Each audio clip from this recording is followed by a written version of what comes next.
दोस्तों आज के इस वीडियो में बहुत ही सिंपल तरीके से आपको स्टार डेल्टा बना करके सिखाऊंगा। आप देखेंगे यहाँ प्रैक्टिकल हमारा स्टार डेल्टा स्टार्टर बना हुआ है। ये मेन कॉन्टैक्टर है। मेन कॉन्टैक्टर के नीचे हमारी ओवरलोड रिले लगी हुई है। ये स्टार कॉन्टैक्टर है। स्टार कॉन्टैक्टर को हम कैसे पहचानेंगे, क्योंकि इसके ऊपर वाले जो टर्मिनल हैं ये एक दूसरे के लूप में है, मतलब शॉर्ट है। ये हमारा डेल्टा कॉन्टैक्टर है। इधर हमारा phase filler relay and star delta starter को चलाने के लिए एक टाइमर। तो फिलहाल मैं आपको सिखाता हूं कि किस तरीके से हमें इसे बनाना होता है। सबसे पहले हमें एक सेलेक्टर स्विच लगाना होता है। सेलेक्टर स्विच से हम ऑटो एंड मैनुअल में चला सकते हैं। अभी सेलेक्टर स्विच से स्टार्टर ऑफ है। अगर हम 1 नंबर पर सेट करेंगे तो हमारा स्टार्टर ऑटोमेटिक चलता रहेगा। फिलहाल मैं आपको चला के दिखा देता हूँ। 1 नंबर पर जैसे ही मैंने सेट किया तो आप देखेंगे कि एम्पियर मेरा अभी बढ़ा है और मेरा स्टार कॉन्टैक्टर होल्ड है एंड मैन कॉन्टैक्टर होल्ड है। जैसे ही टाइमर का टाइम कंप्लीट होगा मेरा डेल्टा कॉन्टैक्टर ऑन हो जाएगा। एक बार मैं आपको दिखा देता हूं कि जैसे हमारा डेल्टा कॉन्टैक्टर ऑन होगा तो इधर आप देखेंगे कि हमारा एम्पियर भी बढ़ गया है। तो अभी ये ऑटो में चली हुई है हमारा समरसेबल। अगर मेरा लाइट चला जाता है तब भी मेरा स्टार्टर ऑटोमेटिकली चलता रहेगा। मैं आपको एक बार दिखा देता हूँ। ये मैंने यहाँ पर एक MCC भी लगाया है। इससे मैं भी लाइट को कट कर देता हूँ। आप देखेंगे कि मेरा लाइट कट हो गया है। अगेन जैसे ही मेरा दोबारा से लाइट आएगा तो मेरा स्टार्टर ऑटोमेटिकली ऑन हो जाएगा, अगर मेरे तीनों फेज आ रहे हैं तब। तो मैं इसको ऑन करता हूँ एक बार। आप देखेंगे कि जैसे ही मैंने ऑन किया मेरा स्टार्टर ऑन हो गया है। अभी मेरा मोटर है जो वो स्टार में चल रही है।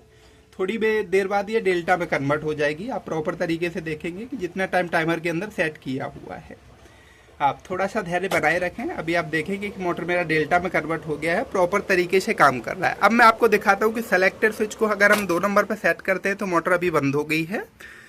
2 नंबर पर सेट किया मैंने। जैसे ही मैं अपना पुश बटन दबाऊंगा तब मेरा स्टार्टर चलेगा। तो अभी मैं ग्रीन पुश बटन दबाऊंगा तो एम्पियर आप नोटिस करेंगे। मैंने ग्रीन पुश बटन दबाया, मेरा समरसेबल ऑन हो गया। और मैं रेड पुश बटन दबाऊंगा तो मेरा समरसेबल बंद हो जाएगा। पहले इसको हम एक बार डेल्टा में कन्वर्ट होने देते हैं, उसके बाद मैं समरसेबल को आपको बंद करके दिखाऊंगा।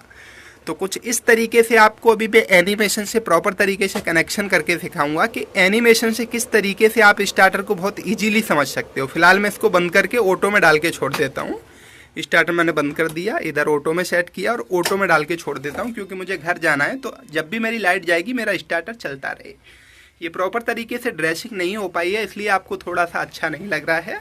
अब मैं आपको एनिमेशन से प्रॉपर तरीके से सिखाता हूँ कि किस तरीके से बहुत ही सिंपल तरीके से हम स्टार डेल्टा स्टार्टर बना सकते हैं। दोस्तों एनिमेशन से कनेक्शन समझना बहुत आसान है। जैसा कि अभी मैंने आपको प्रैक्टिकल दिखाया, उसी का मैं आपको यहाँ सिंगल लाइन डायग्राम दिखा रहा हूँ। जैसा कि आप देख सकते हैं, आपका यहाँ पर एक ओवरलोड रिले लगी हुई है। अगर ओवरलोड रिले ट्रिप हो जाती है, उस कंडीशन में सप्लाई हमारी आगे नहीं जाती।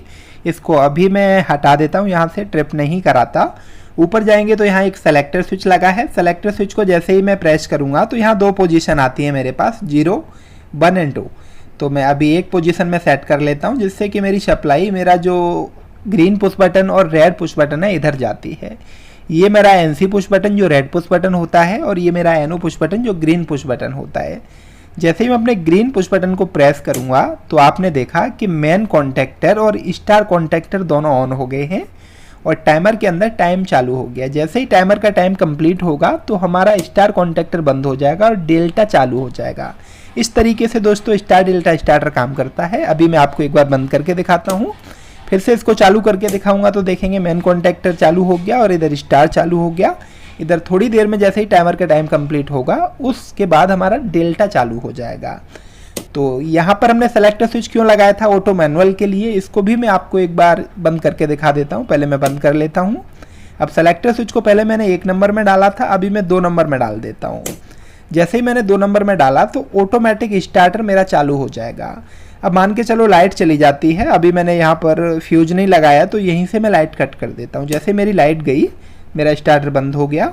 और जैसे ही मेरी लाइट आएगी, सेलेक्टर स्विच को मैंने 2 नंबर पोजीशन में सेट करके रखा हुआ है, तो ऑटोमेटिक मेरा स्टार्टर चालू हो जाएगा। मुझे यहाँ ग्रीन पुश बटन आकर के दबाने की जरूरत नहीं है। तो आपको दिखाता हूँ, जैसे ही मैंने हटाया, मतलब जैसे ही मेरी लाइट आई मेरा स्टार्टर चालू हो। दोस्तों मैं अब आपको 3D एनिमेशन से दिखा देता हूँ। आप देखेंगे तो यहाँ मैंने पावर वायरिंग ऑलरेडी की हुई है। आप अगर नहीं जानते हैं पावर वायरिंग करना तो इधर आई बटन में एक लिंक दे दूंगा, जहाँ से जाकर के आप इसका वीडियो देख सकते हैं प्रॉपर तरीके से। और इसका जो PDF फॉर्मेट में आपको सर्किट डायग्राम है वो डिस्क्रिप्शन में मिल जाएंगे सारे। आप देखेंगे तो यहाँ मैंने एक न्यूट्रल स्ट्रिप लगाया हुआ है। आप चाहें तो एमसीबी लगा सकते हैं, लेकिन इंडस्ट्री में आपको मैक्सिमम केसेस में न्यूट्रल स्ट्रिप देखने को मिलता है, इसीलिए मैंने यहाँ पर एक न्यूट्रल स्ट्रिप लगाया हुआ है। अब न्यूट्रल स्ट्रिप से मैं न्यूट्रल वायर को उठा करके और इसको लेकर के जाऊँगा जो मेरे 3 कॉन्टैक्टर हैं इनके A2 पॉइंट पर। तो मैं एक वायर ले जा करके जो कॉन्टैक्टर के तीनों पॉइंट हैं इन पर ऐड कर दिया हूँ, और यहीं से न्यूट्रल उठा करके जो मेरा टाइमर है, आप देखेंगे टाइमर का जो A2 पॉइंट है यहाँ पर भी मैं लगा देता हूँ टाइमर के A2 पॉइंट पर अपना न्यूट्रल वायर। तो यहाँ से मैंने वायर उठाया और इसको ले जा करके टाइमर के ऊपर भी मैंने कनेक्ट कर दिया। अब मैं कनेक्ट करता हूँ अपना जो फेज वायर है इसको। तो फेज वायर को एमसीबी के ऊपर से उठाया और एमसीबी के ऊपर से उठा करके जो मेरा ओवरलोड रिले है, इस ओवरलोड रिले के 95 नंबर पॉइंट पर ले जा करके कनेक्ट कर दिया है। 95 या 96 दोनों में से किसी पर कनेक्ट कर सकते हैं। अगर आपने 96 पर कनेक्ट किया है तब आप 95 से सप्लाई को आउट करेंगे, अगर आपने 95 पर कनेक्ट किया है तो आप 96 से सप्लाई को आउट करेंगे। अब फिलहाल मैं 96 से सप्लाई को हटाता हूं और 96 से सप्लाई को ले जा करके जो मेरा स्टॉप पुश बटन और स्टार्ट पुश बटन है इधर लेकर के जाता हूं। तो स्टॉप पुश बटन पर कनेक्ट कर देता हूं, लेकिन स्टॉप पुश बटन पर कनेक्ट करने के लिए आपको ये हटाना पड़ेगा तभी दिखेगा। तो इस बटन को मैं हटा देता हूँ यहाँ से कुछ देर के लिए, और जो मेरा ग्रीन पुश बटन है इसे भी मैं हटा देता हूँ। माफ़ी चाहूँगा, मेरा वॉइस मतलब गला बैठ गया है तो वॉइस आपको बहुत अच्छे से समझ नहीं आ रहा होगा, लेकिन अगली वीडियो में ये ठीक हो जाएगा। अगर आप भी चाहते हैं कि मैं आपके टॉपिक पर वीडियोज़ बनाऊँ तो आप कमेंट बॉक्स में वो टॉपिक लिखें कि किस टॉपिक पर आप वीडियो चाहते हैं, उस टॉपिक पर मैं वीडियोज बनाऊंगा। तो फिलहाल मैंने यहाँ से ग्रीन और रेड पुश बटन हटा दिए हैं। पहले मेरा red push button NC push button है, यहाँ लेके गया हूँ सप्लाई। अब यहाँ से सप्लाई मैं ऊपर को ले जाऊँगा जो मेरा ग्रीन पुश बटन है इधर की तरफ। तो ग्रीन पुश बटन से सप्लाई को आउट करके जो मेरा मेन कॉन्टैक्टर है इसके A1 टर्मिनल पर लेकर के जाऊँगा। तो यहाँ से सप्लाई को आउट करता हूँ और इसको ले जा करके जो मेरा मेन कॉन्टैक्टर है इसके A1 पॉइंट पर मैंने कनेक्ट कर दिया है। आप देखेंगे कि जैसे ही मैं अपना ग्रीन पुश बटन दबाऊंगा तो मेरा मेन कॉन्टैक्टर चालू हो जाएगा, क्योंकि सप्लाई मेरा एमसीबी से ओवरलोड रिले में आ रही है और ओवरलोड रिले से सप्लाई आउट होकर के मेरा इधर ग्रीन पुश बटन तक। अब जैसे ही ग्रीन पुश बटन को दबाऊंगा तो ये जो टर्मिनल है ये इससे चिपक जाएगा और सप्लाई मेरी A1 पर पहुंच जाएगी। जैसे मेरा बटन दबाया मेरा कॉन्टैक्टर चालू हो गया और जैसे ही मैंने छोड़ा तो कॉन्टैक्टर बंद हो जाएगा। तो इसके लिए हमें होल्डिंग देनी होगी। होल्डिंग के लिए हम क्या करते हैं, जो हमारा A1 पॉइंट है यहीं से एक लूप उठा करके जो हमारा NO पॉइंट होता है मेन कॉन्टैक्टर का उसमें कनेक्ट कर देते हैं।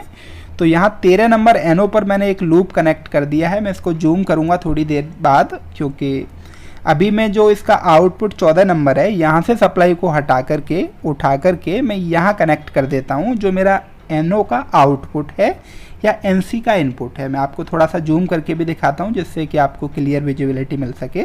जो मेरा NO पॉइंट था, NO के आउटपुट से मैंने यहाँ सप्लाई को कनेक्ट कर दिया। उम्मीद है कि ये बहुत अच्छे से आप समझ गए होंगे।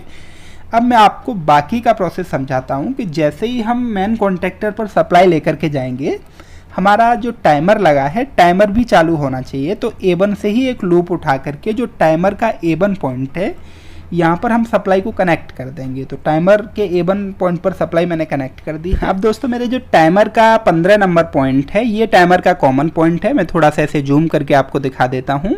टाइमर के A1 से हमें 15 नंबर में एक लूप देना होगा, क्योंकि ये कॉमन पॉइंट है। इस कॉमन के साथ में जो मेरा 18 नंबर है ये इसका NO पॉइंट है और जो मेरा 16 नंबर है ये NC पॉइंट है। तो NO से हमें चालू करना होगा अपना डेल्टा कॉन्टैक्टर और NC से चालू करना है अपना स्टार कॉन्टैक्टर। तो NC से सप्लाई उठा करके हमें क्या करना होगा, पहले हमें डेल्टा का NC यूज करना होगा, मतलब हम इनको इंटरलॉक करते हैं इसलिए 16 से हम NC पर लेके जाएंगे और NC के आउटपुट से हम स्टार के A1 पर दे देंगे। 18 से हम स्टार के NC में लेकर के जाएंगे और NC के आउटपुट से डेल्टा के A1 में दे देंगे। तो ये कनेक्ट करके दिखा देता हूँ प्रॉपर तरीके से। आप वायरिंग को इसके डिस्क्रिप्शन से डाउनलोड कर सकते हैं। जैसा कि मैंने आपको बताया है, यहाँ पर मैंने 15 नंबर में एक लूप दे दिया और इस 18 नंबर सप्लाई NO से सप्लाई को आउट करके मैं स्टार के NC में लेके गया हूँ जो इंटरलॉकिंग के लिए है, और NC के आउटपुट 21 नंबर से सप्लाई को आउट करके मैंने इधर डेल्टा के A1 पर कनेक्ट कर दी है। तो ये इंटरलॉक हो गया स्टार के साथ में डेल्टा कॉन्टैक्टर। अब जो मेरा टाइमर का दूसरा पॉइंट है, यहाँ से मैं सप्लाई को उठा करके पहले लेकर के जाऊँगा डेल्टा के अंदर एनसी में, और डेल्टा के एनसी से आउट करके स्टार के A1 पर कनेक्ट कर दूंगा। इस तरीके से ये स्टार और डेल्टा दोनों कॉन्टैक्टर इंटरलॉक हो जाते हैं। उम्मीद है कि वायरिंग आपको बहुत अच्छे से समझ आई होगी। मैंने पहले भी बताया है, अगर आप चाहते हैं मैं आपके टॉपिक पर वीडियोज़ बनाऊँ तो आप मुझे डिस्क्रिप्शन में अपना लॉजिक दीजिए, मैं इमिडिएटली उस पर वीडियोज़ बनाऊँगा विदिन 2 डेज। जैसे ही आप कमेंट करेंगे मैं उस पर डेफिनेटली वीडियो बनाऊँगा। तो उम्मीद है कि वीडियो बहुत अच्छा आपको लगा होगा। डिस्क्रिप्शन से आप डाउनलोड कर लेना इसका PDF। अगर चैनल को सब्सक्राइब नहीं किया है तो ऐसे यूजफुल वीडियो देखने के लिए आप सब्सक्राइब कर लें।